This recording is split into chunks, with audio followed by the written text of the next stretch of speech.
Chers amis, une fois de plus, la belle histoire des mages vient nourrir notre imagination et nous rêvons de desserts, de chameaux, d'un long voyage sous la guidance d'une étoile. Ce mystérieux pèlerinage est fascinant. À Noël, nous étions ces bergers de Bethléem convoqués auprès du nouveau-né. Aujourd'hui, nous sommes ces mages venus de loin, guidés par une étoile, en besoin, nous aussi, d'être aidés sur la route par ceux qui nous ont précédés dans la foi. L'étoile, c'est l'appel de Dieu qui nous rejoint chacun mystérieusement. L'Esprit Saint nous fait signe.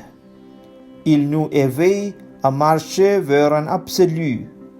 Cette étoile, ce peut être un compagnon, une compagne, une lecture qui nous inspire, une lumière intérieure qui nous guide. L'arrivée des images à Jérusalem représente une étape importante, indispensable. Ainsi, les Écritures sont porteuses de lumière et d'informations nécessaires pour les mages. Il faut l'humilité d'accepter d'être aidé sur la route.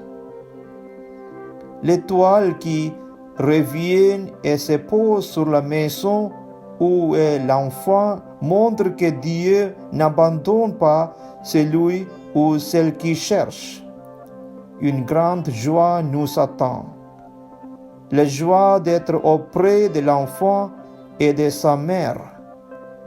Nous retrouvons ici l'image de l'Église dans cette maison où les pèlerins voient Jésus et Marie. Heureux d'être là avec eux, nous pouvons, comme les mages, nous prosterner et offrir nous aussi l'or, l'encens et la myrrhe. Combien de temps les mages sont-ils restés là auprès de l'enfant et de sa mère? Peut-être pas longtemps, juste le temps d'une messe, d'une prière, d'un peu de silence, d'un moment de repos et de paix. Il a fallu sans doute repartir bien vite, avec tous ces voyages à faire dans l'autre sens, sans compter qu'il faut maintenant prendre une autre route pour retrouver chacun son pays. Et nous aussi, nous devons suivre un autre parcours pour rejoindre nos terres et nos gens.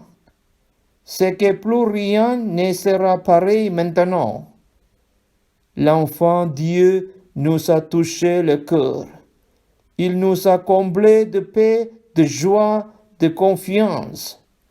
Notre cœur n'est-il pas tout brûlant depuis que nous l'avons vu et que nous avons passé du temps avec lui, près de lui? Quel changement et quel renouveau il va produire dans nos cœurs, dans nos vies. Gloire au Père et au Fils et au Saint-Esprit, comme il était au commencement, maintenant et toujours, dans le siècle des siècles. Amen.